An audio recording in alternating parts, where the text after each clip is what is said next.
Et notre invité de ce soir suivra certainement avec intérêt les élèves qui participeront aux ateliers théâtre, puisqu'il produit régulièrement des docu-fictions sur l'histoire des Antilles.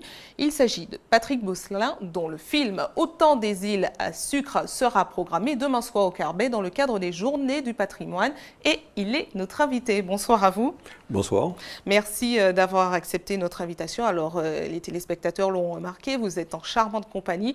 On va expliquer dans un instant pourquoi. Avant de commencer, on va proposer de regarder un extrait de ce qui les attend demain soir. Regardez.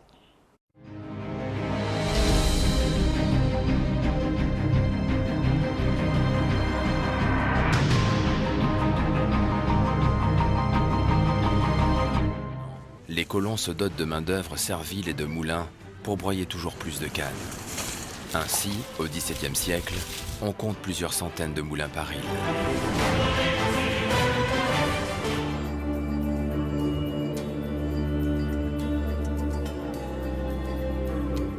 Des anneaux métalliques fixés sur le mur extérieur permettaient d'attacher les ailes pour les immobiliser, afin de les empêcher de tourner continuellement quand il n'y avait pas d'activité.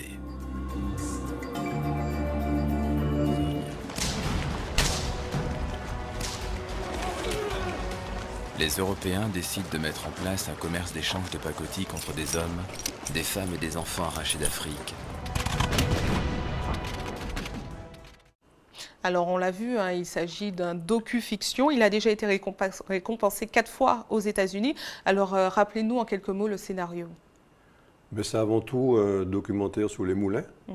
Donc les différents moulins, c'est aussi justement ce patrimoine architectural, on pourrait dire.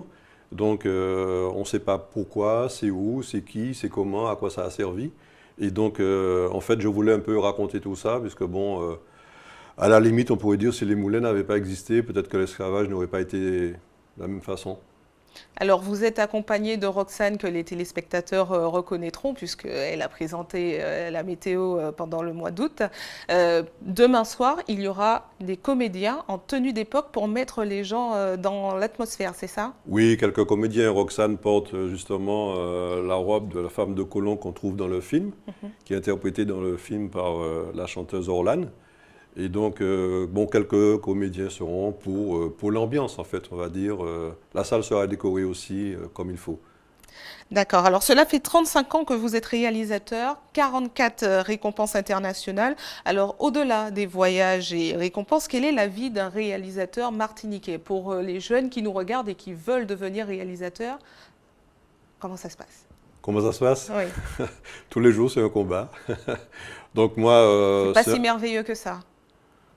Ah non, j'ai pas dit que c'est pas merveilleux, moi, vivement demain que je continue, quoi. Ça me gêne pas du tout, non. Mais en fait, c'est beaucoup de travail, hein, donc maintenant c'est une passion et moi j'apprends aussi parce que bon, on m'a pas raconté mon histoire quand j'étais petit et moi, Martiniquais, je pense qu'il est important qu'on connaisse notre histoire.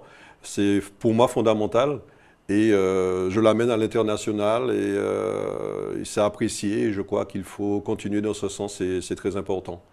Très bien. Alors, vous travaillez en partenariat avec les professeurs d'histoire de la Martinique pour justement partager votre savoir pour les plus jeunes? Je rencontre beaucoup de gens, beaucoup de personnes en fait, pas seulement des historiens, mais en fait je tourne beaucoup dans la Caraïbe. Je suis avant tout, si je dis martiniquais, mais caribéen, donc je tourne beaucoup dans la Caraïbe. Et donc je rencontre beaucoup de gens qui connaissent l'histoire et c'est bon d'échanger. Je ne m'impose jamais, je fais pour mettre en avant ce patrimoine, cette culture. Et vous disiez que vous n'avez pas appris ça à l'école. Alors, est-ce que c'est en train de changer? Est-ce que vos films sont projetés dans les écoles? Eh bien, apparemment, oui, il me semble que ça vient au fur et à mesure, au fil du temps, le temps de les voir, de les connaître, de les repasser. Oui, mes films sont étudiés même dans les écoles, dans les îles anglophones, malheureusement pas encore en Martinique, en Guadeloupe, bon, enfin, ça viendra peut-être.